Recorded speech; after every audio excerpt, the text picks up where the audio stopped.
Assalamu alaikum and welcome back to the course of discrete structures. So now we are going to start our week number 14, week number 13 actually, and the lecture is going to be lecture number 14. The topic that we are going to cover in today's lecture, it is going to be algorithm types. So in the last week, week number 12, we started with the main topic of algorithm, and we discussed many forms of not actually many forms of algorithms, but we discussed in detail how algorithms work, and we checked their efficiency, and we also looked the benefits of algorithm. Actually, we checked actually the efficiency. We focused more on efficiency, and we use the terms of big O notation and order of the algorithms. So basically we were focusing on how those algorithms work in our languages. So just going to sum up those concepts in today's lecture. This lecture is actually related to the last week lecture, so of the algorithms. So that lecture or that chapter will be concluded in this lecture. Algorithm types, actually algorithm types में हम जो चीज़ पढ़ेंगे that is going to be the classification of the algorithms. किस किस तरह के हम एल्गोरिदम्स जो हैं वो नॉर्मली अपनी प्रोग्रामिंग में इस्तेमाल करते हैं. कैटेगरीज कौन कौन सी होती हैं, जो बेसिकली जब आप हाई लेवल कोर्सेज में जाते हैं तो वो कौन कौन सी कैटेगरीज होती हैं जिनकी मदद से आप एल्गोरिदम्स को क्लासीफाई करते हैं. So that is actually what our main agenda is going to be today. So the main topic, the heading of the topic is algorithm types, and then we are going to cover briefly, not in detail, because अगर आप detail के अंदर जाएंगे तो every specific algorithm takes a lot of time. So but हम briefly इनकी जो types हैं, इनकी जो categories हैं, इनकी जो classifications हैं, उनको देख लेते हैं कि वो क्या क्या हैं.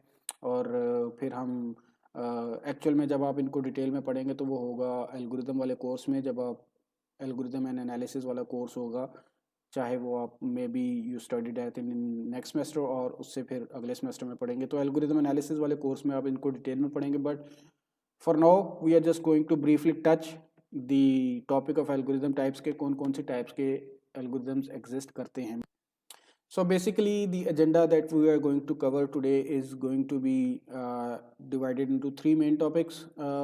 Not actually three main topics, because जो हमारा main focus है वो तो सिर्फ categories को देखना है.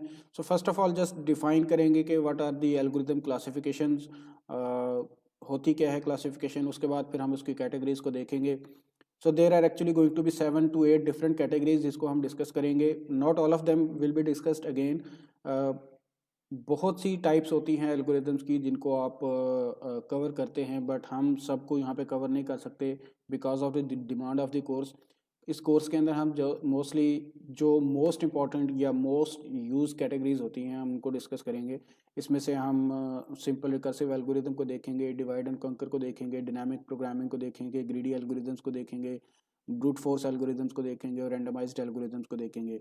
और फिर साथ साथ उनकी हम एक एक एग्जांपल्स भी देखेंगे जिससे हमें उनकी ज़्यादा क्लैरिटी होती रहेगी. So that is what the agenda of today's topic is going to be. So let's start actually. So starting with the classification means कि आप कैटेगरीज में या क्लासेस में या डिफरेंट टाइप्स में एल्गोरिदम को डिवाइड कर देते हैं. अब एल्गोरिदम्स हम बहुत सारे इस्तेमाल करते हैं. Whenever you listen the word of algorithm, आपके जहन में एक चीज़ आती है कि problem solving. So problem solving, अब कंप्यूटर की बेसिक डेफिनेशंस के अंदर जब भी आप कंप्यूटर की बेसिक डेफिनेशन देखें तो it is used for problem solving. Problem solving का वर्ड आप बार बार इस्तेमाल करते हैं. उसी तरह एल्गोरिदम्स का मतलब भी वही होता है, problem solving. So algorithms are actually problem solvers, और जिनको हम इस्तेमाल करते हैं एज अ प्रोग्रामर अपने कोड्स के अंदर, ताकि जो हमारी मेन प्रॉब्लम्स हैं हम उनको किसी तरीके से सॉल्व कर सकें. सो एल्गोरिदम्स आर प्रॉब्लम सॉल्वर्स, और हम उनको जितनी भी तरह की हमारे पास प्रॉब्लम्स होती हैं हम कोशिश करते हैं कि अपने प्रोग्राम्स की मदद से we try to solve them, और फिर हम एक यूनिक सोल्यूशन या एक बेस्ट सोल्यूशन जो है ना वो उसको फाइंड करने की कोशिश करते हैं. एल्गोरिदम के बारे में हमने देखा है कि हम उसकी एफिशिएंसी बेहतर कर सकते हैं, हम उसके टाइम कम्प्लेक्सिटी बेहतर बना सकते हैं, हम उसकी स्पेस कम्प्लेक्सिटी बेहतर बना सकते हैं, but still there exist many algorithms. अब वो सारे के सारे एल्गोरिदम जो हैं वो अपनी अपनी टाइप के हिसाब से इस्तेमाल किए जाते हैं, अपनी अपनी क्लासेस के अंदर उनको रखा जाता है, और वो जो क्लासिफिकेशन है that differentiate each algorithm with another algorithm. So उनकी मदद से क्या होता है कि हमें ये पता लग जाता है कि हमने किस तरह की प्रॉब्लम के लिए किस तरह का एल्गोरिदम इस्तेमाल करना है. So algorithms that use a similar problem solving approach can be grouped together. So जो एक तरह की प्रॉब्लम सॉल्व कर रहे हो आप उनको एक तरह के ग्रुप में प्लेस कर देते हैं, जो दूसरी तरह की प्रॉब्लम सॉल्व कर रहे हो आप उनको दूसरे ग्रुप के अंदर मेंशन कर देते हैं. सो इस तरह आप ग्रुपिंग कर देते हैं. अब इसके अंदर जब आप ग्रुप्स बनाते हैं तो मतलब हम उनको क्लासिफिकेशन या आप सिंपली उसको कैटेगरीज भी बोल सकते हैं. जब आप इनको ग्रुप्स में डिवाइड करते हैं तो इसका मतलब बिल्कुल ये नहीं है कि जो एक एल्गोरिदम आपने ग्रुप ए में रखा है वो ग्रुप बी में आ ही नहीं सकता या ग्रुप सी में आ ही नहीं सकता. That what the point number 3 says कि जो क्लासिफिकेशन है it is neither exhaustive nor disjoint. यानी इसमें ज़रूरी नहीं है कि जो एक में आ गया वो दूसरे में ना आए, और ये भी ज़रूरी नहीं है कि वो सिर्फ एक में ही हो. ठीक है, ये भी ज़रूरी नहीं है और ये भी ज़रूरी नहीं है कि वो सब में हो. तो वो किसी एक में भी एग्जिस्ट कर सकता है, वो एक से ज़्यादा में भी एग्जिस्ट कर सकता है. ना ही वो एग्जॉस्टिव होगा ना ही वो डिसजॉइंट होगा. फॉर एग्जांपल चले एग्जांपल्स हम बाद में करते हैं क्योंकि आगे सारे एग्जांपल्स हैं उसमें मैं आपको बताता रहूँगा. सो एल्गोरिदम की हम इस तरह से क्लासेस बना लेते हैं, उनके ग्रुप्स बना लेते हैं, उनको इस तरह ग्रुप में कैटेगराइज कर देते हैं. उससे हमारे लिए आसानी ये होती है कि हमें ये पता लग जाता है कि किस तरह की प्रॉब्लम को हमने किस तरह के एल्गोरिदम की मदद से सॉल्व करना है. The purpose is not to be able to classify an algorithm as one type or another, but to highlight the various ways in which a problem can be attacked. So actual main मकसद तो वही again problem solving है. तो हमने groups इसलिए या classification इसलिए नहीं करनी कि हम ये पता कर सकें कि कौन सा एल्गोरिदम किसके लिए ज़्यादा एफिशिएंट है. हम सिर्फ ये फाइंड करना चाहते हैं कि किस प्रॉब्लम को किस किस बेहतर तरीके से सॉल्व किया जा सकता है. हमने प्रॉब्लम के ऊपर फोकस करना है, उस प्रॉब्लम को सॉल्व करने की. क्योंकि हमने लास्ट टाइम जब लास्ट टाइम वाले वीक में जो लेक्चर दे रहा था उसमें मैंने आपको बताया था कि एक प्रॉब्लम को सॉल्व करने के एक से ज़्यादा सॉल्यूशंस एग्जिस्ट कर सकते हैं. सो हमने ये चूज़ करना है कि कौन सा सॉल्यूशन सबसे बेस्ट है, कौन सा किस प्रॉब्लम को सबसे ज़्यादा बेहतर तरीके से किस तरीके से सॉल्व किया जा सकता है. सो हो सकता है जैसे मैंने लास्ट टाइम एग्जांपल दी थी कि सॉर्टिंग करनी है ना, सॉर्टिंग के लिए आप 3 से 4 डिफरेंट एल्गोरिदम्स हैं. बट एक बार क्विक सॉर्ट इस्तेमाल कर रहे होंगे आप, किसी दूसरी जगह पे मर्ज सॉर्ट इस्तेमाल कर रहे होंगे, किसी तीसरी जगह पे हीप सॉर्ट इस्तेमाल कर रहे होंगे. It depends upon the situation. So आप अपने अपने हिसाब से उनकी ग्रुप्स बना लेते हैं और उनको उस ग्रुप्स में डिवाइड कर दिया जाता है ताकि वो ग्रुप्स की मदद से हम ये डिसाइड कर सकें कि किस प्रॉब्लम को हमने कहाँ पे इस्तेमाल करना है या उस प्रॉब्लम. अब कैटेगरीज के ऊपर आ जाते हैं जो कि मोस्टली कैटेगरीज इस्तेमाल की जाती हैं and you would have listen some of these, या अगर पहले नहीं सुनी हुई तो आप सुन लेंगे and you are going to use them जब आप एल्गोरिदम का कोर्स पढ़ें या इवन आप मेरे ख्याल में डाटा स्ट्रक्चर्स के कोर्सेज में भी इनको इस्तेमाल कर रहे होंगे. अब ये जो सारी कैटेगरीज मैंने यहाँ पे मेंशन की हैं दे आर नॉट फाइनल. इसके अलावा और भी बहुत सी कैटेगरीज हैं but these are some of the major categories जो कि आजकल इस्तेमाल होती हैं. They are frequently used. First of all for example there is mentioned के simple recursive algorithms. Simple recursive algorithm बहुत बार कर चुके हैं हमने मिड टर्म्स के बाद जो रिकर्जन वाला टॉपिक शुरू किया था दैट इज़ ऑल उसके बाद हमने रिकर्सिव एल्गोरिदम भी देखे थे. सो रिकर्सिव एल्गोरिदम हम बार बार पढ़ चुके हैं. तो पहली कैटेगरी मेन कैटेगरी यही बनती है रिकर्सिव एल्गोरिदम की, वो वाले सारे एल्गोरिदम जो अपने ही आपको कॉल करके कोई फंक्शनैलिटी परफॉर्म कर रहे होते हैं. फिर इसी तरह एक और कैटेगरी आती है जिसको हम बोलते हैं backtracking algorithms. Backtracking algorithms होते हैं जो कि they go till the end end then they start doing something backwards. ठीक है, जैसे ट्री की ट्रेवर्सिंग आप लोगों ने देखी होगी. इसी तरह से कुछ और एल्गोरिदम्स होते हैं जो कि डिवाइड एंड कंकर एल्गोरिदम्स कहलाते हैं. डिवाइड एंड कंकर एल्गोरिदम नाम से आपको पता लग रहा है कुछ ऐसे एल्गोरिदम्स होते हैं जो कि मेन प्रॉब्लम्स को डिवाइड करते हैं फिर उनको सॉल्व करते हैं. Then there are going to be dynamic programming algorithms, then there are also greedy algorithms. इसी तरह से ब्रांच एंड बाउंड एल्गोरिदम्स की कैटेगरी होती है, ब्रूट फोर्स एल्गोरिदम की कैटेगरी होती है, रैंडमाइज्ड एल्गोरिदम की कैटेगरी होती है. सो इन सब कैटेगरीज को हम आहिस्ता आहिस्ता एक एक करके देख लेते हैं. First of all starting with the simple recursive algorithm. और सिंपल रिकर्सिव एल्गोरिदम हम इसको जस्ट ब्रीफली टच करेंगे एक दो एग्जांपल के साथ क्योंकि इसको हम काफ़ी बार देख चुके हैं. रिकर्सिव एल्गोरिदम वो वाले सारे के सारे algorithms which call themselves again and again to solve a particular problem. So recursive algorithm में basically आपके पास एक बेस केस होता है, बेस केस का रिजल्ट आपके पास होता है, और आप बाकी सारे के सारे जो प्रॉब्लम्स होती हैं या जो हायर प्रॉब्लम्स होती हैं आप उनको रिकर्सिवली कॉल करके बेस केस के ऊपर आते हैं और बेस केस से फिर उसको सॉल्व करके बाकी सारी प्रॉब्लम्स को सॉल्व कैलकुलेट करते हैं. सो solve the base case, directly आपके पास बेस केस का आंसर होता है. फिर सिंपलर सब प्रॉब्लम्स को देखते हैं. जब आपके पास थोड़ी सी प्रॉब्लम बड़ी होती है तो ऑटोमेटिकली आपका काम जो है, आपके प्रोग्राम का, आपके एल्गोरिदम का काम थोड़ा सा ज़्यादा बड़ा हो जाता है. इसको सिंपल मैंने इसलिए बोला है कि क्योंकि बाकी बहुत सारे एल्गोरिदम की जो टाइप्स हैं या जो क्लासिफिकेशंस हैं वो भी रिकर्सिवली ही एक तरीके से इस्तेमाल हो रही होती हैं. सो इसलिए हम इनको नॉर्मली सिंपल बोलते हैं कि रिकर्सिव जो है ना वो तो मतलब हर जगह ही इस्तेमाल होते हैं, तकरीबन हर जगह ही इस्तेमाल होते हैं. फॉर एग्जांपल आप देख लें कि आपने सिंपली एक छोटा सा एल्गोरिदम है, counting the number of elements in a list. आपने लिस्ट के अंदर से कुछ नंबर को काउंट करना है. So if the list is empty return zero, otherwise अब ये बेस केस है कि अगर आपके पास लिस्ट जो दी गई है वो बिल्कुल एम्प्टी है तो आप सिंपली ज़ीरो रिटर्न कर देंगे कि फाइंड ही कुछ नहीं हो सका. स्टेप पास्ट, अगर लिस्ट एम्प्टी नहीं है और आपने फिर भी नंबर ऑफ एलिमेंट्स काउंट करने हैं तो आप क्या करेंगे, पहले एलिमेंट काउंट करेंगे और आखिरी एलिमेंट काउंट करेंगे. पहले से लेकर आखिरी तक सारे एलिमेंट्स को काउंट करते रहेंगे और रिकर्सिवली आखिरी एलिमेंट तक जाएंगे और उनको काउंट करते रहेंगे और साइज़ को इंक्रीज़ करते रहेंगे. सो रिकर्सिव का मतलब ही सिंपल ये है कि आप वन बाय वन प्रीवियस को जाते हैं या नेक्स्ट को जाते हैं और अपने ही फंक्शन की मदद से उसको दोबारा से परफॉर्म करने की कोशिश करते रहते हैं. हमने फैक्टोरियल की एग्जांपल की है, हमने फिबोनाची वाली की है, आप लोगों ने जीसीडी वाला फंक्शन भी परफॉर्म करके देखा हुआ है. सो वो सारे रिकर्सिव एल्गोरिदम होते हैं. अब बहुत सारी एल्गोरिदम्स ऐसे हैं जो कि रिकर्सिवली डिफाइन किए जाते हैं, बहुत सारे ऐसे भी होते हैं जो रिकर्सिवली डिफाइन नहीं किए जाते. सो सबसे पहले टाइप हमने देख लिया वो है रिकर्सिव एल्गोरिदम्स की. इसी तरह से एक एग्जांपल ये भी दी हुई है, अब आप इसको खुद देख लीजिए. To test if a value occurs in a list, अगर आपने एक लिस्ट के अंदर से एक वैल्यू फाइंड करनी है तो if the list is empty, base case आप लिस्ट अगर एम्प्टी है तो रिटर्न फॉल्स कर देंगे. अगर if the first thing in the list is the given value, आपने जो वैल्यू फाइंड करनी थी वो सबसे पहले वाली लोकेशन के ऊपर पड़ी हुई है तो आप सिंपली उसको रिटर्न कर देंगे, ट्रू कर देंगे. अदरवाइज़ आप क्या करते रहेंगे, आगे आगे चलते रहेंगे जब तक कि आपको वैल्यू फाइंड नहीं होगी. सेकेंडली मेन टाइप जो है वो है डिवाइड एंड कंकर की. अब डिवाइड एंड कंकर नाम से थोड़ा सा बहुत जाहिर हो रहा है, डिवाइड एंड कंकर.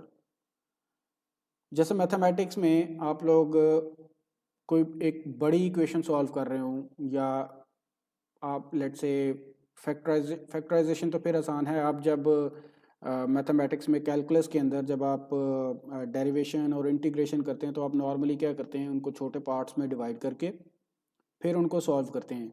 हर पार्ट का जो भी सोल्यूशन होता है लास्ट पे उनको कंबाइन किया जाता है तो ऑटोमेटिकली आपके पास जो मेन प्रॉब्लम है वो भी सॉल्व हो जाती है. सो उसी तरह से वही सेम मेथडोलॉजी जो है उसको हम डिवाइड एंड कंकर एल्गोरिदम बोलते हैं.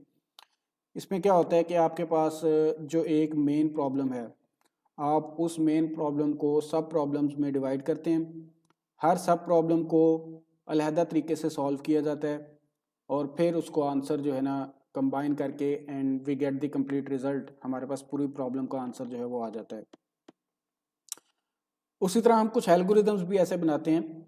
वो एल्गोरिदम्स क्या करते हैं, उसी तरह हमारी जो भी हम उसको प्रॉब्लम देंगे उस एल्गोरिदम को, वो एल्गोरिदम उस मेन प्रॉब्लम को सब प्रॉब्लम्स में डिवाइड करेगा और फिर उनको कंकर करेगा. ठीक है, अब उसकी एग्जांपल हम नेक्स्ट वाली स्लाइड में देखते हैं. लेकिन it consist of two parts, divide and कंकर. पहला एक इसको स्मॉलर सब पार्टीशंस में, सब पार्ट्स में डिवाइड करना और दूसरा फिर उन सारे सॉल्यूशंस को कंबाइन करना. ठीक है, traditionally an algorithm is only called divide and conquer if it contains at least two recursive calls. So अब जैसे मैंने पहले आपको बताया कि डिवाइड एंड कंकर एल्गोरिदम्स जो रिकर्सिव एल्गोरिदम्स होते हैं वो तकरीबन हर जगह इस्तेमाल होते हैं. जब भी हम एल्गोरिदम्स की बात करेंगे तो 90% चांस है कि वो रिकर्सिव एल्गोरिदम्स होंगे जो अपने ही आपको दोबारा से कॉल कर रहे होंगे, अनटिल एंड अनलेस हमारे पास कोई ऐसी सिचुएशन आए जो कि ऐसा एल्गोरिदम हो जो अपने आप को रिकर्सिवली कॉल ना कर रहा हो. तो क्योंकि मोस्टली एल्गोरिदम जो है वो रिकर्सिवली कॉल होते हैं तो डिवाइड एंड कंकर भी मोस्टली अगर रिकर्सिवली कॉल हो रहा है, कोई ऐसा एल्गोरिदम है जो कि अपने आप को रिकर्सिवली कॉल कर रहा है और वो डिवाइड एंड कंकर की स्ट्रेटेजी इस्तेमाल कर रहा है, सो उसमें रिकर्सिवली कम से कम 2 बार वो कॉल होगा। क्यों? क्योंकि आपने तो प्रॉब्लम एक दी है और वो डिवाइड एंड कंकर के हिसाब से उसको क्या कर रहा है, एक्चुअल में 2 पार्ट्स में डिवाइड कर रहा है।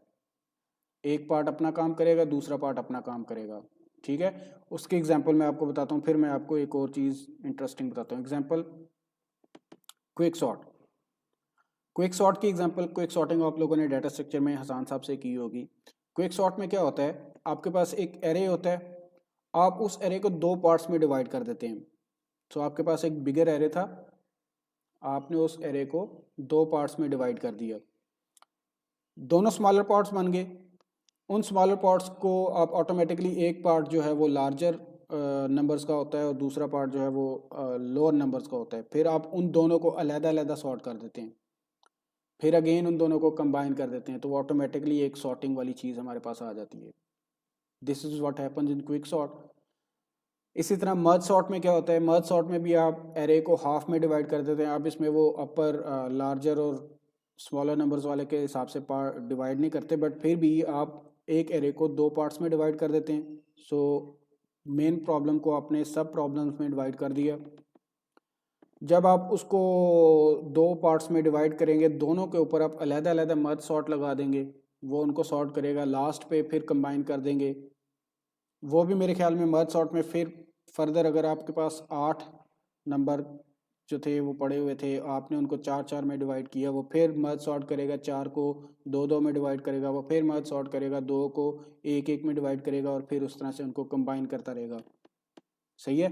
तो यहाँ पे एक तो बैक ट्रैकिंग वाला एल्गोरिदम जो यहाँ पे मैंने मेंशन किया है, एक तो बैक ट्रैकिंग वाला एल्गोरिदम इस्तेमाल हो रहा है, दूसरा डिवाइड एंड कंकर वाला हो रहा है। मेन प्रॉब्लम को छोटी प्रॉब्लम में डिवाइड किया जा रहा है, फिर छोटी को फर्दर छोटी में डिवाइड किया जा रहा है, एंड सो ऑन। सो इसी तरह से फिबोनाची नंबर्स के ऊपर क्योंकि हमने बहुत सारा काम किया, फिबोनाची नंबर्स रिकर्सिवली इस्तेमाल हो रहे हैं।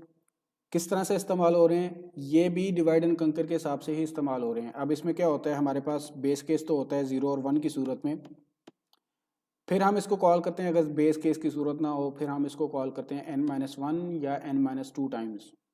ठीक है, अब n-1 अपना काम करेगा, n-2 अपना काम करेगा, तो हमने n को 2 पार्ट्स में डिवाइड कर दिया, एक n-1 और एक n-2, तो डिवाइड कर रहे हैं हम उसको छोटी सा प्रॉब्लम में। वो अब क्या करेगा, आहिस्ता आहिस्ता उनको कैलकुलेट करना शुरू करेगा और हमारे पास पूरी फिबोनाची वाला जो सीक्वेंस है वो बनना शुरू हो जाएगा। सो एक्चुअल में जो चीज़ यहाँ पे आप लोगों ने 2 चीज़ें नोट की होंगी, एक तो ये कि algorithms are not exhaustive nor disjoint, यानी फिबोनाची नंबर्स हमने देखा कि एक तो वो रिकर्सिव भी हैं, दूसरा वो डिवाइड एंड कंकर वाली स्ट्रेटजी भी इस्तेमाल कर रहे हैं, तो वो दोनों फिबोनाची नंबर्स को हम दोनों कैटेगरीज में कंसीडर कर सकते हैं। बट हमें एक्चुअल मेन चीज़ का पता होना चाहिए कि स्ट्रेटजी क्या होती है। सो डिवाइड एंड कंकर स्ट्रेटजी होती है जो कि मेन प्रॉब्लम को सब प्रॉब्लम में डिवाइड करे, फिर चाहे वो उसको रिकर्सिवली इम्प्लीमेंट करे या फिर डायरेक्टली लूप्स की मदद से इम्प्लीमेंट करे, बट स्ट्रेटजी वो वाली इस्तेमाल करे। सो हम उस कैटेगरी को कहेंगे डिवाइड एंड कंकर एल्गोरिदम। सो फिबोनाची एक डिवाइड एंड कंकर है, इसी तरह ये मर्ज सॉर्ट और क्विक सॉर्ट ये भी एक डिवाइड एंड कंकर है। तो वो वाली चीज़ भी यहाँ पे क्लियर होगी कि कुछ एल्गोरिदम्स 2 या 2 से ज़्यादा कैटेगरीज के अंदर भी एग्जिस्ट कर सकते हैं। ठीक है, वो हो सकता है वो एक में ही एग्जिस्ट करें, ये भी ठीक है। सो फिबोनाची नंबर की एक प्रॉब्लम है यहाँ पे, वो मैंने मेंशन कर दी है, आपको स्लाइड के ऊपर नज़र आ रही है, दैट इज़ कि ये थोड़ा सा एक्सपेंसिव एल्गोरिदम होता है। फिबोनाची नंबर्स वाला जो एल्गोरिदम है ये फिबोनाची नंबर्स होता है। लास्ट टाइम हमने इसकी देखी थी कि जो एक्चुअल में इसकी टाइम कम्प्लेक्सिटी बहुत ज़्यादा होती है और वो आती है 2⁻n, जो कि एक्सपोनेंशियल, और लास्ट टाइम हमने ग्राफ में देखा था कि जो सबसे वर्स्ट टाइम कॉम्प्लेक्सिटी होती है वो 2⁻n वाली होती है या एक्सपोनेंशियल नोटेशन वाली होती है। सो फिबोनाची नंबर्स एक्चुअल में हायर नंबर्स के ऊपर जाकर वर्स्ट टाइम देती है टाइम कॉम्प्लेक्सिटी के हिसाब से। ठीक है, सो अभी तक हमने 2 देख लिए, रिकर्सिव एल्गोरिदम, रिकर्सिव के साथ ही हमने बैक ट्रैकिंग भी एक्चुअल में देखा, बैक ट्रैकिंग के बाद हमने डिवाइड एंड कंकर देख लिया। अब डिवाइड एंड कंकर में भी अगेन हमने रिकर्सिव वाली भी देख ली और बैक ट्रैकिंग भी ऑटोमेटिकली इसके अंदर वो जो फिबोनाची नंबर्स है वो बैक ट्रैक करके दोबारा से आपकी वैल्यूज़ को प्रोड्यूस कर रहे होते हैं। So moving on, dynamic programming. Dynamic programming algorithms कुछ ऐसे स्पेशल एल्गोरिदम्स होते हैं या ऐसी स्पेशल क्लास होती है एल्गोरिदम्स की जो अपने प्रीवियस रिजल्ट्स की बेस के ऊपर अपना नेक्स्ट रिजल्ट जो है वो प्रोड्यूस करते हैं। डायनामिक डायनामिक वर्ड मेरे ख्याल में सबको पता है, स्टैटिक का ऑपोजिट, स्टैटिक का मतलब जो सेम रहता है, डायनामिक का मतलब जो चेंज होता रहता है। इस तरह के प्रोग्रामिंग के एल्गोरिदम, डायनामिक प्रोग्रामिंग एल्गोरिदम्स आप मोस्टली सुनते होंगे आर्टिफिशियल इंटेलिजेंस में, मशीन लर्निंग में, या इस तरह के जो कोर्सेज में जहाँ पे प्रिडिक्शन वाले सिस्टम चलते हैं, वहाँ पे ये डायनामिक प्रोग्रामिंग एल्गोरिदम्स इस्तेमाल होते हैं। अब इनका काम क्या होता है? इनका काम ये होता है कि एक्चुअल में इनके पास एक बहुत सारा डाटा पहले से पड़ा होता है। उन प्रीवियस डाटा की बेस के ऊपर इनके पास जो सॉल्यूशंस पड़े होते हैं, उन्हीं सॉल्यूशंस की बेस के ऊपर वो अगली कंपैरिजन करके बताते हैं कि आगे नेक्स्ट क्या चीज़ आने वाली है, प्रिडिक्शन करते हैं। वो प्रिडिक्शन एक्यूरेट भी हो सकती है, अनएक्यूरेट भी हो सकती है, but they do predict something. तो वो डायनामिक प्रोग्रामिंग एल्गोरिदम्स होते हैं एक्चुअल में। अब उसमें मैं जस्ट आपको एक छोटी सी एग्जांपल देता हूँ।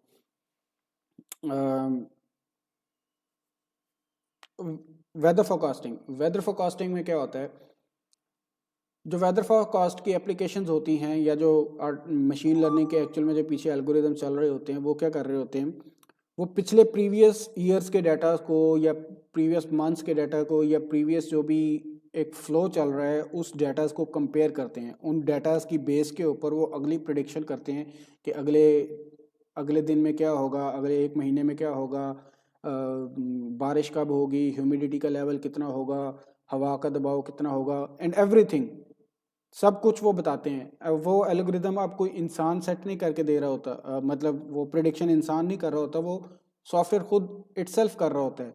तो वो एक्चुअल में डायनामिक प्रोग्रामिंग होती है। वो प्रीवियस रिजल्ट्स की बेस के ऊपर नेक्स्ट वाला रिजल्ट जो है वो प्रेडिक्ट कर रहे होते हैं। एंड वी नो के मोस्टली 90 to 95% वो प्रिडिक्शन ट्रू ट्रू होती हैं। अब वो होता क्या है कि वो एक्चुअल में प्रीवियस उनके पास बहुत सारा डाटा होता है, उन बहुत सारे डाटा को उन्होंने कंपेयर किया होता है, रिमेंबर किया होता है, उनका एक पूरा फ्लो बना होता है। उन्हीं फ्लोज के ऊपर, उन्हीं डाटाज के ऊपर, उन्हीं सॉल्यूशंस के ऊपर वो नेक्स्ट वाली प्रिडिक्शन करते हैं। ठीक है, so that is called dynamic programming. So a dynamic programming algorithm remembers past results and uses them to find new results. This differs from divide and conquer where sub problems generally need not to overlap. अब इसमें थोड़ी सी divide and कंकर के साथ थोड़ी सी जो problem आती है वो ये आती है कि ये दोनों थोड़े से आपस में ऑपोजिट हैं। ये डिवाइड एंड कंकर में क्या होता है कि जब आप प्रॉब्लम्स को सब प्रॉब्लम्स में डिवाइड करते हैं, सो वो आपस में ओवरलैप नहीं करती। जैसे अभी हमने क्विक सॉर्टिंग वाले में देखा था, वो आपस में ओवरलैप नहीं कर रही। क्विक सॉर्ट में क्या हो रहा है, एक हिस्सा मर्ज सॉर्ट में सॉरी, एक हिस्सा अपना काम कर रहा है, दूसरा हिस्सा अपना काम कर रहा है, वो आपस में ओवरलैप नहीं हो रहे। बट डायनामिक में बहुत सी चीज़ें ओवरलैप होती हैं।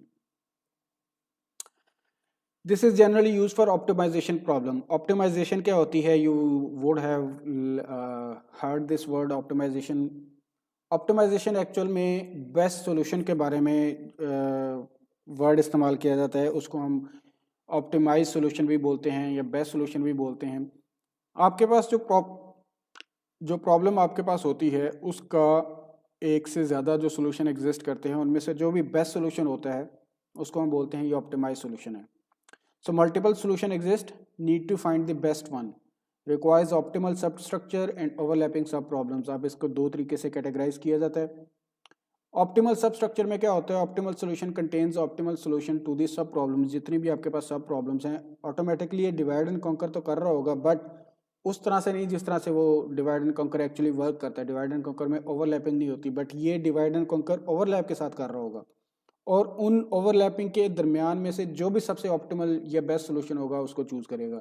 या ओवरलैपिंग सब प्रॉब्लम में क्या कैटेगरी बनती है कि सोल्यूशन टू दिस सब problems can be stored and reused in bottom up fashion. Bottom up fashion again back tracking वाली चीज़ आ गई।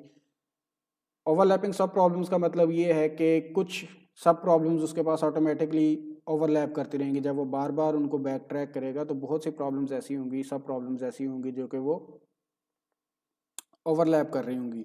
तो ये उन ओवरलैपिंग वाली प्रॉब्लम्स को भी कंसीडर करेगा डायनामिक प्रोग्रामिंग वाला एल्गोरिदम। ठीक है, एग्जाम्पल के लिए अगेन फिबोनाची नंबर्स को ही ले लें। फिबोनाची नंबर्स में क्या हो रहा है, हमने इसको डायनामिकली रिकर्सिवली भी देखा, हमने फिबोनाची नंबर्स को डिवाइड एंड कंकर के हिसाब से भी देखा। अब इसको हम डायनामिकली भी देख लेते हैं कि डायनामिकली अगर हम इस एल्गोरिदम को इस्तेमाल करना चाहें तो ये डायनामिकली भी इस्तेमाल किया जा सकता है। अब कैसे किया जा सकता है, हमें बेस केस तो है हमारे पास, डायनामिकली ये ऑटोमेटिकली कर रहा होता है। किस तरह से, अब देखें डिवाइड एंड कंकर किस तरह से कर रहा था कि एक n-1 में डिवाइड कर रहा था, दूसरा हिस्सा n-2 में डिवाइड कर रहा था, और वो दोनों अपने अपने हिस्से में काम करते चले जा रहे थे। वो n-1 वाला हिस्सा जो था वो अगेन n-2 n-3 को कॉल करेगा, फिर वो n-2 वाला जो है वो n-3 n-4 को कॉल करेगा, और इधर वाला n-2 जो है वो n-3 n-4 को कॉल करेगा, और फिर n-3 n-4 n-5 को कॉल करेगा, एंड सो ऑन। और वो ओवरलैप नहीं हो रहे थे। लेकिन यहाँ पे डायनामिकली क्या होगा, अगर हम उसको डायनामिकली इस्तेमाल करें तो उसने अगर n-2 फाइंड करना तो वो एक बार ही फाइंड करेगा, वहाँ पे वो 2 बार फाइंड कर सकता है, 3 बार फाइंड कर सकता है, 4 बार फाइंड कर सकता है। अगर सिर्फ डिवाइड एंड कंकर की बात करें, वो ओवरलैप नहीं कर रहा। यहाँ पे वो हो सकता है सिर्फ एक बार ही फाइंड करे, n-2 उसने एक बार फाइंड कर लिया, उसने रिमेंबर कर लिया कि n-2 का आंसर क्या आता है। n-3 एक बार ही फाइंड करेगा, तो वो n-3 एक बार उसने फाइंड कर लिया, बार बार उसको n-3 फाइंड करने की जरूरत नहीं है, चाहे वो लेफ्ट साइड वाले ट्री पे आ रहा है या राइट साइड वाले ट्री पे आ रहा है। So for example, first time आपने कॉल किया n-1 n-2, सही है। अब n-1 ने फर्दर आगे कॉल करना है n-2 को और n-3 को। सो बजाय इसके कि n-2 पहले निकाल लिया उसने, उसको दोबारा से यहाँ पे कैलकुलेट करे, उसको पता है कि n-2 की वैल्यू क्या है, सो वो डायनामिकली उसने रिमेंबर कर ली। सो वो n-2 की वैल्यू वहाँ पे रिप्लेस करेगा। अब उसने सिर्फ n-3 फाइंड करना है, और अगली बार n-3 n-4 फाइंड करना है, तो n-3 की वैल्यू पहले से फाइंड होगी, तो वो उसको सिंपली रिमेंबर की हुई थी, उसने उसको इस्तेमाल कर लिया, n-4 फाइंड करेगा। सो प्रॉब्लम थोड़ी सी बेहतर होती जाएगी, ओवरलैपिंग एग्जिस्ट हो गई, ओवरलैपिंग का फ़ायदा हो गया। अगर डिवाइड एंड कंकर के हिसाब से चलते हैं तो क्या होता, n-1 n-2 को कॉल किया जाता, इधर n-1 दोबारा से n-2 n-3 को कॉल करता, और n-2 अगेन n-3 n-4 को कॉल करता। उधर n-3 अलहदा से कैलकुलेट होना था, इधर n-3 अलहदा से कैलकुलेट होना था, because they both were not overlapping. ठीक है। सो उससे फिर हमने देखा था कि उसकी एक्सपोनेंशियल फॉर्म जो है वो बहुत ज़्यादा, उसका जो टाइम कम्प्लेक्सिटी है वो बहुत ज़्यादा बढ़ जाती है। बट यहाँ पे उसकी टाइम कम्प्लेक्सिटी थोड़ी सी बेहतर होती है, but still it is very expensive algorithm. Next form है ग्रीडी एल्गोरिदम। ग्रीडी एल्गोरिदम आपको नाम से थोड़ा बहुत ज़्यादा क्लियर हो रहा होगा, जिसमें किसी तरह की लालच होती है। लेट से ग्रीड ये हो सकती है कि मैं मिनिमम नंबर ऑफ स्टेप्स में अपने डेस्टिनेशन तक पहुंच जाऊं। ग्रीड ये हो सकती है कि मैं मिनिमम मेमोरी इस्तेमाल करते हुए, ग्रीड ये हो सकती है मैं मिनिमम टाइम इस्तेमाल करते हुए, कोई भी। सो आप किसी एक स्पेशल अप्रोच की या किसी एक स्पेशल ग्रीड की वजह से कुछ एल्गोरिदम्स को इस्तेमाल करें, उसके अंदर वो ग्रीडी एल्गोरिदम इम्प्लीमेंट कर दें, तो वो ऑटोमेटिकली उस हिसाब से काम करेगी। सो अब एक्चुअल में इसमें ऑप्टिमाइजेशन जो है ना वो हर बार आए ये ज़रूरी नहीं है। ऑप्टिमाइजेशन मतलब बेस्ट सोल्यूशन हर पास आपके पास आए वो ज़रूरी नहीं है। Greedy algorithm works in phases, at each phase. अब हर फेज पे क्या होता है, you take the best you can get right now without regard for future consequences. आपके पास ग्रीडी एल्गोरिदम में हमेशा ये होगा, जिस पॉइंट पे आप हैं वहां से आपने देखना है कि अब मेरे लिए बेस्ट क्या है, उस बेस्ट पे आप आगे मूव हो गए, फिर वहां से आपने देखना है कि अगले स्टेप पे आ गए ना, तो अब अगले स्टेप पे आपने देखना है अब मेरे पास बेस्ट क्या है, फिर अगले पे मूव हुए अब मेरे पास बेस्ट क्या है। तो वो एक वक्त में एक स्टेप पे जो बेस्ट पॉसिबल है उसको चूज कर लिया, तो इस तरह सारे एक एक स्टेप पे सारे बेस्ट बेस्ट चूज कर लिए, तो ओवरऑल हो सकता है हमारे पास ऑप्टिमाइजेशन आंसर आ जाए, सोल्यूशन आ जाए। ज़रूरी नहीं है कि हर बार आए। उसकी एग्जांपल अभी हम देख लेते हैं। You hope that by choosing a local optimum at each step you will and up at a global optimum. वही चीज़ जो मैंने अभी आपको समझाई है। लोकल ऑप्टिमम मतलब पहले स्टेप पे आपने ऑप्टिमल सोल्यूशन चूज़ किया, अगले स्टेप पे भी ऑप्टिमल किया, अगले पे भी किया, और इसी तरह आप उम्मीद करते गए कि ओवरऑल जो है वो भी मेरे पास ऑप्टिमल सोल्यूशन ही आएगा। तो क्या ये हर सूरत में एग्जिस्ट करता है? ज़रूरी नहीं है। अब वो देखते हैं। एग्जाम्पल पे जाने से पहले मैं वैसे ही अभी अभी जहन में एक एग्जाम्पल आई है, पहले वो समझा देता हूँ। फॉर एग्जाम्पल, आपने यहाँ से गुलबर्ग जाना है, आप आपके पास डिफरेंट मैप्स हैं, डिफरेंट रूट्स हैं, हर रूट के ऊपर डिफरेंट चेक पॉइंट्स हैं। आप पहली चेक पॉइंट पे गए, आपने देखा अगली चेक पॉइंट्स जो है मेरे पास लेट से 3 चेक पॉइंट्स हैं अगली, सबसे मिनिमम रास्ता कौन सा है, सबसे छोटा रास्ता कौन सा है, आपने सबसे छोटा रास्ता चूज़ किया, बेस्ट पॉसिबल, वहाँ पे चले गए। उस चेक पॉइंट से आगे फर्दर 3 और चेक पॉइंट्स हैं, वहाँ पे उस चेक पॉइंट पे आपने फिर से डिसाइड किया कि सबसे छोटी चेक पॉइंट, सबसे करीब वाली चेक पॉइंट कौन सी है। तो इस तरह करते करते करते आप हो सकता है गुलबर्ग पहुँच जाएं, बट ज़रूरी हर चेक पॉइंट पे आपने क्या किया, ये ज़रूर डिसाइड किया कि ऑप्टिमल सोल्यूशन कौन सा है या ऑप्टिमल रास्ता कौन सा है अगली चेक पॉइंट तक का, सबसे छोटा ग्रीड किया आपने। तो ज़रूर हमें हर स्टेप पे ऑप्टिमल सोल्यूशन मिल रहा है, लोकल ऑप्टिमल मिल रहा है, लेकिन ग्लोबल ज़रूरी नहीं है कि हमें वो ग्लोबल ही मिले। सही है, हो सकता है कि एक रास्ता जो पहले लंबा था बाद में ज़्यादा छोटा हो गया हो, लेकिन हमने क्योंकि वो ऑप्टिमल लोकल ऑप्टिमल को कंसिडर किया था, हो सकता है हमारे पास जो ग्लोबल आए वो ऑप्टिमल आए, हो सकता है वो ग्लोबल ऑप्टिमल ना आए। इसी तरह की एक प्रैक्टिकल एग्जांपल है जो पूरी दुनिया में जब भी ग्रीडी एल्गोरिथम्स को पढ़ा जाता है तो ये एग्जांपल दी जाती है, वो है काउंटिंग मनी वाली जो प्रॉब्लम है। Suppose you want to count out a certain amount of money using the fewest possible bills and coins.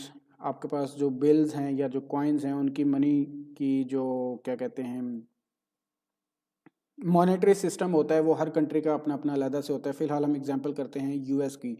अब यूएस में क्या होता है कि सबसे मिनिमम जो है सबसे मिनिमम जो कॉइन होता है वो होता है 1 सेंट का। उससे बड़ा जो कॉइन होता है वो होता है आपके पास 10 सेंट्स का। उससे बड़ा जो कॉइन होता है वो आपके पास होता है 25 सेंट्स का। उससे बड़ा होता है आपके पास $1 का। उससे बड़ा होता है आपके पास $5 का, एंड सो ऑन। इसी तरह से बढ़ते रहते हैं। $10 का आता है, फिर $50 का आता है, और फिर इसी तरह से बढ़ते रहते हैं। जैसे पाकिस्तान में है सबसे मिनिमम जो है ₹1 का है, फिर उससे बड़ा ₹2 का कॉइन है, फिर 5 का कॉइन है, फिर 10 का कॉइन है, फिर ₹20 का नोट है, फिर 50 का नोट आता है, फिर 100 का आता है, एंड सो ऑन। यूएस में कुछ इस तरह से है कि 1 सेंट, फिर 10 सेंट, फिर 25 सेंट, फिर 25 के बाद $1, फिर $5, एंड सो ऑन। लेट से आपको काउंटिंग मशीन या आप एटीएम में देखें तो वो एक्चुअल में इसी तरह के एल्गोरिथम्स को अप्रोच कर रही होती है। अब आप एल्गोरिथमिकली ये डिसाइड करना चाहते हैं कि आपके पास एक मनी है या आप एक अमाउंट काउंट करना चाहते हैं, और ग्रीड ये है कि मिनिमम नंबर ऑफ कॉइन्स या मिनिमम नंबर ऑफ बिल्स जो है ना वो इस्तेमाल किए जाएं। सो एट ईच स्टेप आपने क्या करना है, हमने अभी देखा है कि एट ईच स्टेप आपने लोकल ऑप्टिमल के ऊपर देखना है। एट ईच स्टेप आप हर स्टेप के ऊपर आपने बेस्ट पॉसिबल जो है ना वो चूज करना है। सो फॉर एग्जांपल आपने $6.39 जो है वो बनाने हैं, या आपकी एटीएम मशीन ने $6.39 जो है ना वो आपको देने हैं। अब 6.39 के अंदर जो बेस्ट पॉसिबल ऑप्शन है उसको जो नज़र आ रही है वो $5 की है। उसने $5 सबसे पहले प्लेस कर दिया, एक हो गया। पीछे कितने बच गए, $1.39। उसमें बेस्ट पॉसिबल उसको $1 का मिला, दो हो गए। पीछे कितने बच गए, $0.39। उसमें बेस्ट पॉसिबल उसको 25 सेंट्स वाला मिला, उसने वो भी ऐड कर दिया, तीन हो गए। पीछे कितने बच गए, $19, 19 के पीछे बच गए $14 बच गए। हाँ, पीछे बच गए $14। $14 में से उसको जो बेस्ट पॉसिबल मिला वो $10 वाला मिला, वो $10 भी ऐड हो गया, 4 बन गए। पीछे बच गए 4। 4 के लिए कोई और तो है नहीं, तो वो 1 सेंट्स वाले जो हैं वो 4 इस्तेमाल कर लिए। सो टोटल में हमारे पास कितने बने, एक $5 वाला, एक $1 वाला, दो, फिर एक 25 सेंट्स वाला, एक 10 सेंट्स वाला, 4 ये बन गए, और 4 जो है वो 1 सेंट्स वाले कॉइन। टोटल में आपके पास 8 कॉइन्स बने 6.39 बनाने के लिए। ठीक है, आपने ग्रीड इस्तेमाल की। अब यूएस मनी के लिए तकरीबन हर बार ही ऐसा ही बनेगा। आप यूएस डॉलर्स को लेंगे और उसकी काउंटिंग मनी इसी तरह से करेंगे। सो उसका मॉनेटरी सिस्टम ही कुछ ऐसा है कि वो हमेशा इसी तरह, और ग्रीडी एल्गोरिदम उसमें हमेशा इसी तरह से आपको ऑप्टिमाइजेशन प्रॉब्लम देगा। So for US money the greedy algorithm always gives the optimal solution. ठीक है, लेकिन ये जरूरी नहीं है कि हर बार ऐसा ही हो। फॉर एग्जाम्पल, आप एक और करेंसी की एग्जाम्पल ले लेते हैं, क्रोनो की। उनका मॉनेटरी सिस्टम कुछ ऐसा है, 1 करोड़ का सिक्का होता है, 7 करोड़ का कॉइन होता है और फिर 15 करोड़ का कॉइन, सॉरी 10 करोड़ का कॉइन होता है। अब लेट से आपने 15 करोड़ बनाने हैं टोटल में, आपकी मशीन ने, एटीएम मशीन ने, या आपने खुद काउंट करने हैं 15 करोड़ बनाने हैं, बनाएं। कैसे बनाएंगे? अब अगर आप ग्रीडी एल्गोरिदम इस्तेमाल कर रहे हैं, ग्रीडी एल्गोरिदम, ग्रीड आपकी ये है कि मिनिमम नंबर ऑफ कॉइन्स की मदद से मेरे 15 बन जाएं। सो अब आपने क्या करना है, ग्रीडी एल्गोरिदम की मदद से आपने देखना है 15 बनाना है, तो 15 में सबसे बेस्ट पॉसिबल क्या है, उस स्टेप पे खड़े होके आपने ये डिसाइड करना है सबसे बेस्ट पॉसिबल, सबसे बड़ा क्या है। सबसे बड़ा 10 था, आपने वो 10 उठा लिया, आपके हिसाब से पीछे सिर्फ 5 बच गया। अब वो 5 बनाने के लिए आपके पास मिनिमम 5 से नीचे मैक्सिमम जो है वो 1 का ही है। अब आपने क्या करना है, 1 वाले 5 उठाने हैं, उसको 15 कंप्लीट करने के लिए, 15 करोड़ कंप्लीट करने के लिए एक 10 का ले लिया, 5 1 के ले लिए, तो टोटल हो गए 15 करोड़। आपके पास आंसर कितना आया, 6 कॉइन्स, 6 कॉइन्स। क्या ये ऑप्टिमल सोल्यूशन है? नहीं। क्यों? क्योंकि आपके पास 7 वाले ऑप्शन थी, आप अगर उसको 7 7 करके 2 कर लेते, 14 हो गए, पीछे एक बच गया, एक कॉइन और ले लेते 1 का, 1 करोड़ का, टोटल आपके पास सिर्फ 3 कॉइन्स इस्तेमाल होते और आपका 15 करोड़ कंप्लीट हो जाता। एक तरफ आपके पास आ रहे हैं 6 कॉइन्स, एक तरफ अब आपके पास आ रहे हैं 3 कॉइन्स, बट ग्रीडी एल्गोरिदम ने आपको 6 कॉइन्स रिटर्न किए हैं, बट एक्चुअल में ऑप्टिमल सोल्यूशन क्या था, 3 कॉइन्स का। So it is not necessarily true कि ग्रीडी एल्गोरिदम हमेशा से ही आपको ट्रू आंसर या ऑप्टिमल सोल्यूशन दें, ठीक है। So this is a little bit of failure of greedy algorithm. Next is brute force algorithm. अब ब्रूट फोर्स एल्गोरिदम क्या होते हैं, they normally try all the possible answers या ऑल पॉसिबल सॉल्यूशंस जो हैं उनके अंदर से जो भी सेटिस्फैक्टर आंसर होता है उसको उठा लेते हैं। अब एक्चुअल में सेटिस्फैक्टर का मतलब ये है कि हम इसमें से बेस्ट पॉसिबल भी उठा सकते हैं और कुछ सेटिस्फैक्टर भी, दो ही कैटेगरीज हैं। So brute force algorithm simply tries all possibilities until a satisfactory solution is found. अब इसके अंदर क्या होता है, दो तरह की पॉसिबिलिटीज होती हैं, ऑप्टिमाइजिंग यानी ऑप्टिमल सॉल्यूशन फाइंड करना, या फिर सेटिस्फैक्टरी आंसर फाइंड करना। ऑप्टिमाइजिंग का तो ये है कि आपके पास जो सॉल्यूशन है, जो सॉल्यूशन आप चाहते हैं बेस्ट सॉल्यूशन वही आ जाए।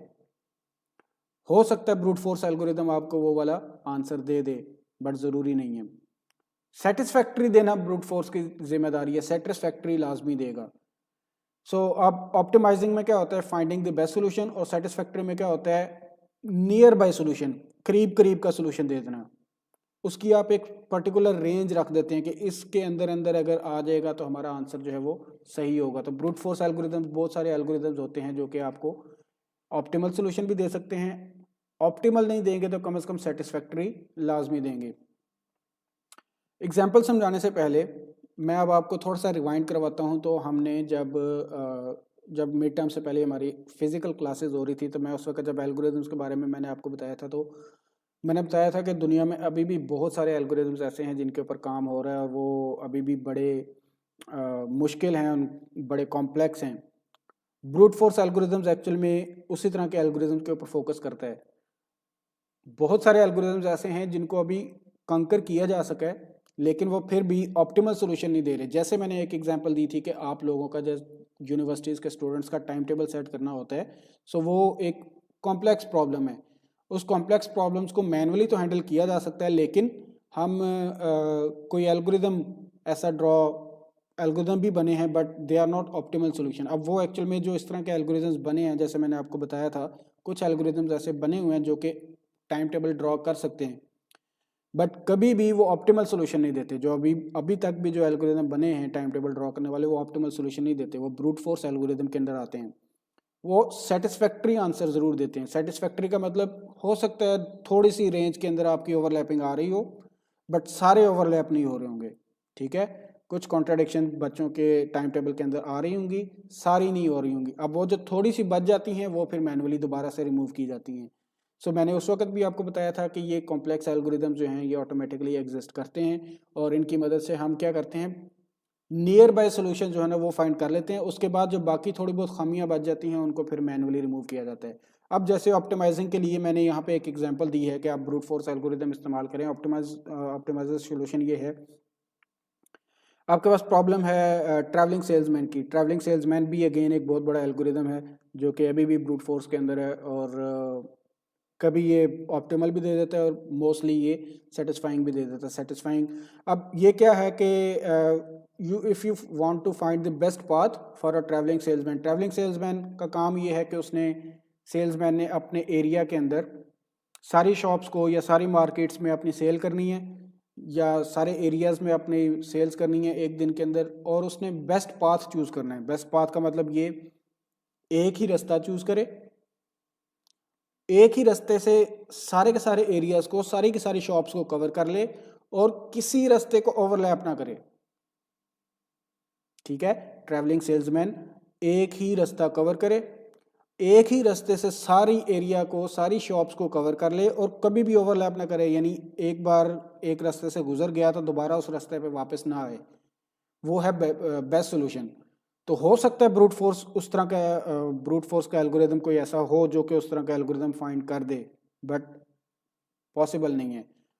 पॉसिबल क्या है कि आप एक छोटी सी उसकी रेंज सेट कर दें कि कम से कम चलें 2 से 3 ओवरलैप्स आ सकते हैं, लेकिन सारे ओवरलैपिंग ना हो रहे हों।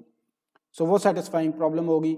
Finding a travelling salesman path that is with in 10% of optimal, कि ऑप्टिमल के अंदर 10% की रेंज के अंदर भी अगर आंसर आ रहा है, मतलब 5 से 6 अगर आपके पास डिफरेंट पाथ्स हैं, उनमें से 3 से 4 अगर ओवरलैप हो भी रहे हैं तो ठीक है, कुछ ना कुछ सोल्यूशन तो आ रहा है हमारे पास।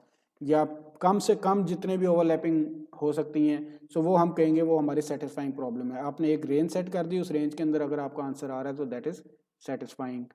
So this is brute force algorithm. ठीक है, इसको इम्प्रूव कैसे किया जा सकता है? 2 तरीके से, ह्यूरिस्टिक अप्रोच होती है और ऑप्टिमाइजेशन अप्रोच होती है। ब्रूट फोर्स अभी तक जितने भी बने हैं, जैसे मैंने आपको ये ट्रैवलिंग सेल्समैन वाली एग्जांपल भी दी और आपको मैंने टाइम टेबल वाली भी दी, ये सारे बहुत टाइम कॉम्प्लेक्स होते हैं। टाइम कॉम्प्लेक्सिटी इनकी बहुत ज़्यादा होती है, एक्सपोनेंशियल टाइम्स में होती है। सो इनको बेहतर बनाने के लिए ह्यूरिस्टिक अप्रोच इस्तेमाल की जाती है या ऑप्टिमाइजेशन अप्रोच इस्तेमाल की जाती है। ह्यूरिस्टिक अप्रोच ही होती है that helps you decide which possibilities to look at first, जिसमें आप पहले से बता देते हैं कि हमारे पास इस तरह के पर्टिकुलर आंसर्स आने चाहिए। कुछ नंबर ऑफ रेंजेस के आंसर्स आप पहले से बताते हैं कि इनमें से अगर कोई सा भी आंसर आ जाए, ABCDEFGH, इनमें से कोई सा भी आंसर आ जाए तो हम उसको एक्सेप्ट कर लेंगे। या फिर optimization, in this case a way to eliminate certain possibilities without fully exploring them. आप कुछ माइनस कर दें कि ये वाले आंसर्स कभी ना आए, बाकी जो भी आएगा वो ठीक है। ठीक है, तो उनको फिर आप कह सकते हैं कि वो हमारी ब्रूट फोर्स जो है ना, वो एक्चुअल में थोड़ी सी improved brute force. Last randomized algorithm है। रैंडमाइज्ड एल्गोरिदम का मतलब नाम से पता लग रहा है, जो रैंडमली कुछ चीज़ें पिक करें और फिर उसको सॉल्व करें। So randomized algorithm uses a random number at least once during the computation to make a decision. और ये बहुत आसान है। जैसे एग्जांपल है क्विक सॉर्ट में आप क्या करते हैं, रैंडमली एक नंबर चूज करते हैं एज अ पिवट एलिमेंट। ठीक है, सो उसको पिवट एलिमेंट रैंडमली चूज किया जाता है। वो सेंटर से भी आ सकता है, लास्ट से भी आ सकता है, वन फर्स्ट पोजीशन से भी आ सकता है, कहीं से भी आ सकता है, तो रैंडमली चूज किया जाता है। इसी तरह trying to factor a large number by choosing random numbers as possible divisors. जब आप बहुत बड़ी फैक्टराइजेशन कर रहे हो तो उसमें आप रैंडमली नंबर्स को चूज करते हैं। सो ये इस तरह के जो एल्गोरिथम जो रैंडमली काम कर रहे हो, रैंडमली एक सोल्यूशन पुट करके आपको स्क्रीन के ऊपर दे दें, रैंडमली एक सोल्यूशन पिक करके आपको स्क्रीन के ऊपर दे दें, उसको हम रैंडमाइज्ड एल्गोरिथम बोलेंगे। ठीक है, या रैंडमली एक नंबर पिक करके उसको पिवट एलिमेंट के तौर पर रख दें क्विक सॉर्ट की सूरत में। सिमिलरली ये इस तरह के जितने भी एल्गोरिथम जो रैंडमली काम कर रहे हों, अब इसके ऊपर तो ना तो ऑप्टिमाइजेशन वाली प्रॉब्लम आएगी ना। So coming to the end, आज हमने एक्चुअल में कुछ क्लासिफिकेशंस को पढ़ा है कि एल्गोरिथम के अंदर बेसिकली किस किस तरह की क्लासेस जो है ना वो एग्जिस्ट करती हैं, या कौन कौन सी कैटेगरीज जो हैं जो एग्जिस्ट करती हैं। सो हमने सबसे पहले एक्चुअल में डिफाइन की है, और फिर उसके बाद कुछ कैटेगरीज को देखा है, जिसमें हमने सिंपल रिकर्सिव को सबसे पहले शुरू किया है, फिर डिवाइड एंड कंकर को देखा है, डायनामिक प्रोग्रामिंग एल्गोरिथम्स को देखा है, हमने ग्रीडी एल्गोरिथम्स को देखा है, ब्रूट फोर्स एल्गोरिथम्स को देखा है, और लास्ट पे हमने रैंडमाइज्ड एल्गोरिथम को जस्ट गो थ्रू किया है। साथ साथ हमने इन सब की एक एक एग्जांपल्स भी देखी हैं। सो ये सारे जो हैं, these are some of the main classes of the algorithms. Mostly जब आप कुछ या फाइनल ईयर प्रोजेक्ट में जब आप जाएंगे, या जब आप कुछ कॉम्प्लेक्स प्रोग्राम्स लिखेंगे तो आपको ऑटोमेटिकली इस तरह के प्रोग्राम्स की या इस तरह के एल्गोरिदम्स की आपको ज़रूरत पड़ेगी. So that's why we need to have a know how about the algorithms. और क्योंकि आप सारे प्रोग्रामर्स हैं या हम सब ने प्रोग्रामर बनना है, कंप्यूटर साइंटिस्ट बनना है, तो हमें इस तरह की कॉम्प्लेक्स एल्गोरिदम्स का और उनकी सारे टाइप्स का और उनकी सारी क्लासेस का पता होना चाहिए. So that is it from my side in this lecture, week number 13 part 1. और वीक नंबर 13 पार्ट 2 जो है वो अब नया टॉपिक हम शुरू करेंगे. और this is it from this lecture. Take care of your self.